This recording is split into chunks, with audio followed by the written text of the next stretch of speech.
लेकिन बजट सत्र की बात हो रही थी, जो भाषा है, जो बोलियां हैं, उन्हें सम्मान देने की बात हो रही थी। ये बात उर्दू तक पहुंची कैसे? आपके मन में अगर ये सवाल है तो उस सवाल का जवाब अब आपको देने जा रहे हैं। चलिए जानकारी आपके सामने रख रहे हैं। दरअसल भाषा पर आर पार ये छिड़ा क्यों? यूपी विधानसभा में नई पहल की शुरुआत हुई है। सबसे पहले तो आप ये जान लीजिए, अवधी, भोजपुरी, बुंदेली, ब्रज भाषा को प्रोसीडिंग्स में शामिल किया गया है। विधायक जो हैं अलग अलग क्षेत्रों से जो आते हैं वो अपनी स्थानीय भाषा में अपनी बात अब रख सकेंगे और इन भाषाओं में प्रोसीडिंग का ट्रांसलेशन होगा, जिससे कि जो उनका इलाके का प्रतिनिधित्व है और बेहतर हो, अपनी भाषा में और अच्छे से वो बात रख सके। अंग्रेजी भाषा में भी प्रोसीडिंग का ट्रांसलेशन होगा, क्योंकि जो ये प्रोसीडिंग्स होती हैं उस पर विदेशी जो पत्रकार होते हैं उनकी भी निगाह होती है। वो भी देखना चाहते हैं कि उत्तर प्रदेश विधानसभा में क्या हो रहा है। योगी आदित्यनाथ की छवि इतनी मजबूत है कि उनकी चर्चा दूर दूर तक होती है। सपा ने स्थानीय भाषा का मुद्दा उठा लिया। उन्हें नहीं पसंद आया कि अवधी, भोजपुरी, ये बुंदेली क्यों बोली जा रही है सदन के अंदर। अंग्रेजी भाषा में प्रोसीडिंग पर भी प्रश्न खड़े कर दिए। उस पर भी उन्हें दिक्कत हो गई कि अंग्रेजी में क्यों हो रहा है। जो क्षेत्रीय भाषाएं हैं, अंग्रेजी भाषा, इन सब पर उनको विरोध है। लेकिन किस चीज पर विरोध नहीं? उर्दू भाषा।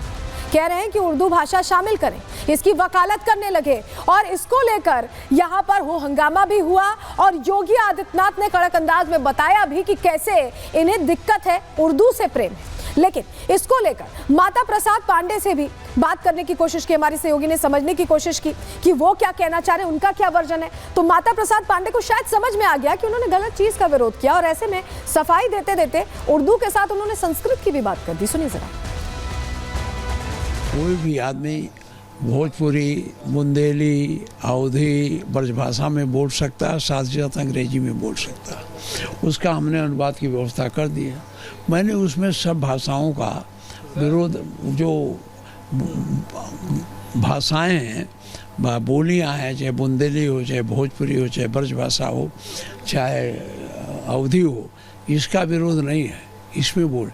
लेकिन अंग्रेजी भाषा को बोलने का मैंने विरोध किया कि अंग्रेजी भाषा का इसमें लगाने का कोई औचित्य नहीं है, क्योंकि कितने लोग हैं जो अंग्रेजी समझते हैं, कितने लोग हैं जो अंग्रेजी में बात करते हैं। कहते हमने उसमें अनुवाद लगा दिया है तो अंग्रेजी में बोलें तो ये तो कुलीन तंत्र की विधानसभा हो जाएगी। हाँ, इसे लेकर मुख्यमंत्री जी ने जो बात कही, उर्दू भाषा का भी जिक्र किया, कठमुल्ले का भी जिक्र किया कि भाई जब आप सब कर रहे हैं तो उर्दू संस्कृत को भी कर दीजिए। इसमें क्या भेजा है? सब भाषा कर रहे हैं तो उर्दू भी तो बोली जाती है, संस्कृत भी तो बोली जाती है, उसको करिए, जाओ बस। हाँ, अरे वो तो उनका एजेंडा है, वो हमेशा हिंदू मुसलमान की बात करते हैं, इसलिए कठमुल्ला बोलेंगे। तो सुन रहे हैं, माता प्रसाद पांडे कह रहे हैं कि वो हिंदू मुसलमान की बात करते हैं, लेकिन तुष्टीकरण की राजनीति कौन करता है ये सभी को, शायद सभी वोटर्स को भी पता है, नेताओं को भी पता है। उस पर भी वार पलटवार कैसे हुआ, सुनवा रहे हैं। ये तो आज संसदीय भाषा का प्रयोग करते हैं हमारे यहाँ प्रदेश के मुख्यमंत्री। ये भाषा का प्रयोग नहीं करना चाहिए। ये किसी धर्म को लेकर किसी को हताश करने का काम करते हैं। सीधे विधानसभा में शब्द का प्रयोग नहीं करना चाहिए था। इसका हम लोग विरोध किए और करते भी रहेंगे। तमिलनाडु, कर्नाटक, केरला, बहुत से स्टेट्स हैं हमारे देश के जो हिंदी भाषी नहीं हैं। तो हम चाहते हैं सबको इंक्लूसिव करें और यही कारण है कि केंद्र सरकार में और पार्लियामेंट में भी हमेशा अलाउ रहा है, चाहे जो भी सरकार रही हो।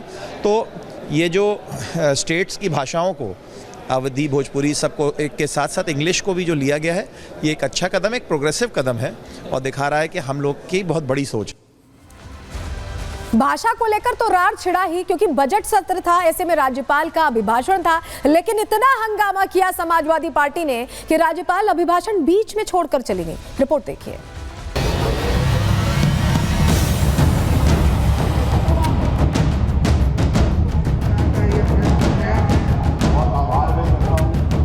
यूपी बजट सत्र के पहले दिन विधानसभा में जोरदार हंगामा हुआ।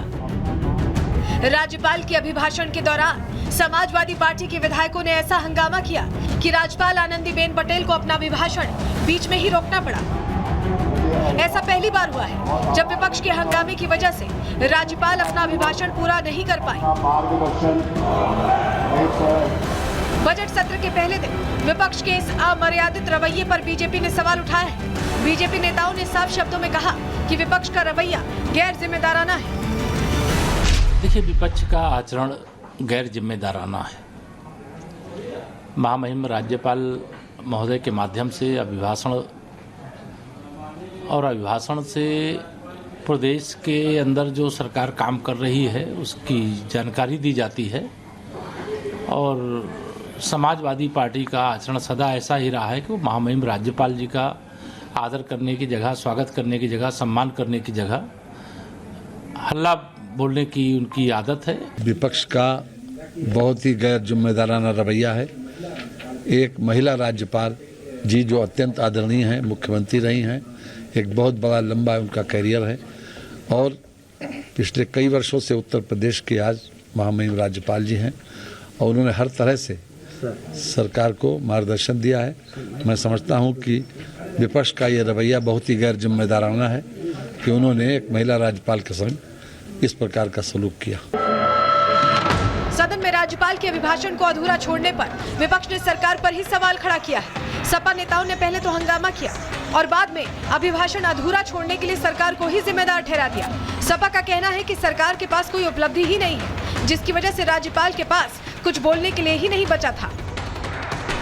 माननीय राज्यपाल का भाषण था, समाजवादी पार्टी ने उनके भाषण में जो पढ़ा जा रहा था उसको विरोध किया, क्योंकि उसमें झूठे आंकड़े दिए गए थे और मांग हो रही थी कि जो कुंभ में भगदड़ में जो मौतें हुई हैं उसका सही आंकड़ा भी इसमें आना चाहिए। ये सरकार का बनाया हुआ पूरा झूठा भाषण था। तो राज्यपाल महोदय ने इस झूठे भाषण को पूरा पढ़ा ही नहीं। समाजवादी पार्टी ने बजट सत्र के पहले ही दिन अपने मंसूबे जाहिर कर दिए हैं। ऐसे में देखने वाली बात ये होगी कि इस सत्र की आगे की कार्रवाई कैसे चलती है। क्या सरकार विपक्ष को सदन में कार्रवाई में सहयोग के लिए मना पाती है? Bureau report, Republic Bharat. तो सदन के अंदर तो उर्दू को लेकर संग्राम छिड़ा, लेकिन कार्रवाई शुरू होने से पहले, बजट सत्र शुरू होने से पहले भी समाजवादी पार्टी के तेवर सख्त दिखाई दे रहे थे। जरा तस्वीर दीजिए, ये देखिए, सपा ने विरोध प्रदर्शन किया है, सीढ़ियों पर बैठे हुए हैं। विधानसभा के बाहर तमाम समाजवादी पार्टी के चेहरे और तख्तियां लेकर पहुंचे, तख्तियां लेकर विरोध कर रहे हैं, नारेबाजी कर रहे हैं। एक बार सुनवा भी दे रहे हैं आपको कैसे नारेबाजी कर रहे हैं।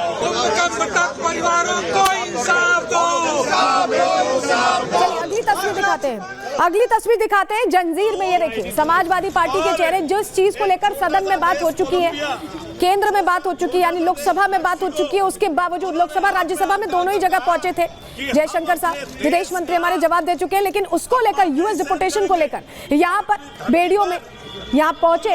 आप देख रहे हैं सपा के वो चेहरे, ये पहुंचे और यहाँ पर विरोध करते दिखाई दे। अगली तस्वीर दीजिए। महाकुंभ को लेकर भी राजनीति थम नहीं रही, रुक नहीं रही। अखिलेश यादव के ट्वीट्स के साथ उनके विधायक भी समझ गए कि कैसे इस मुद्दे को उठाना है। और ये देखिए, ये तस्वीर आप देख रहे हैं, अस्थि कलश लेकर पहुंचे। तो समाजवादी पार्टी नैतिकता का अस्थि कलश लेकर पहुंची और लगातार इसको लेकर महाकुंभ पर, सरकार पर सवाल लगातार जहां अखिलेश यादव खड़े कर रहे हैं, वहीं अब ये भी खड़े करते दिखाई दे रहे हैं।